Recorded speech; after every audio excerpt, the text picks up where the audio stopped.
வாக்காளர் பட்டியல் சிறப்பு திருத்தத்திற்கு பின் உங்கள் தொகுதியின் வாக்காளர்கள் எண்ணிக்கையை எவ்வாறு பார்க்கிறீர்கள் என்று மக்கள் குரல் பகுதியில் எழுப்பப்பட்ட கேள்விகளுக்கு நாமக்கல் மாவட்டம் குமாரபாளையம் மக்கள் தெரிவித்த கருத்துக்களை தற்போது பார்க்கலாம். இருக்கிறதுல எங்கள் மாவட்டத்தில் பார்த்தீங்கன்னா அதிக 2 லட்சத்துக்கு மேலே வாக்காளர் போலி வாக்காளர் சொல்லி இறந்தவர்கள் சொல்லி நீக்கியிருக்கிறாங்க.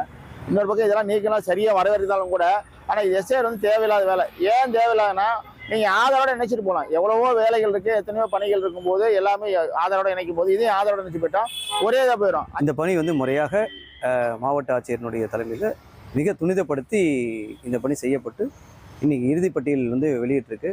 மேலும் இந்த பகுதி பார்த்திங்கன்னா நிறைய வாடகை வீட்டில் குடியிருக்கக்கூடிய வாடகைதாரர்கள் அதாவது குறிப்பிட்ட பகுதியிலிருந்து குறிப்பிட்ட ஏரியாவில் மாற்றம் செஞ்சுருப்பாங்க.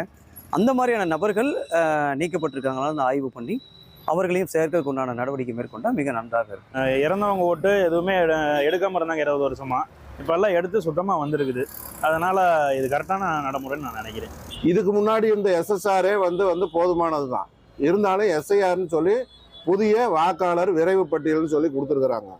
இதில் எல்லாத்துக்குமே ஓட்டு வருமா, இவங்க எடுத்த கணக்கெடுப்பெல்லாம் சரியாக இருக்குமா அப்படிங்கிறதையெல்லாம் நாம் உறுதியாக சொல்ல முடியாது. 2002 எங்கே ஓட்டு போட்டீங்க, 2003 எங்கே ஓட்டு போட்டீங்கலாம் கேட்குறீங்க. அதெல்லாம் யாருக்கு ஞாபகம் இருக்கும்? 5 வருஷத்துக்கு முன்னாடி ஒருத்தர் இந்த வீட்டில் கூட்டியிருக்கிறாரு, அதுக்கப்புறம் 2 வருஷம் கழிச்சு வேற வீட்டுக்கு கூட்டி போறாரு. சொந்த வீட்டுக்காரங்களுக்கே ஞாபகம் இருக்காது. ஒருத்தர் ஒரே வருஷத்துல 3 வீடு கூடி மாறுறவங்கலாம் இருக்கிறாங்க.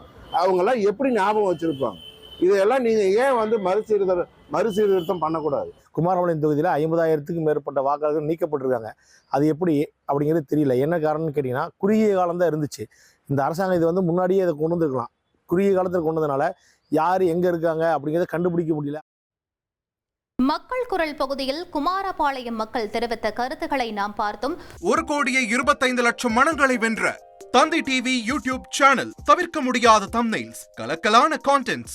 நீங்களும் இந்த குடும்பத்தில் இணைய இப்பவே சப்ஸ்கிரைப் பண்ணுங்க. அசுரபலம் கொண்ட எங்கள் டிஜிட்டல் கரங்களில் உங்கள் விளம்பரங்களை சேர்க்க வாட்ஸ்அப் பண்ணுங்க. 8939883838. Email advtthanditv@dttv.in.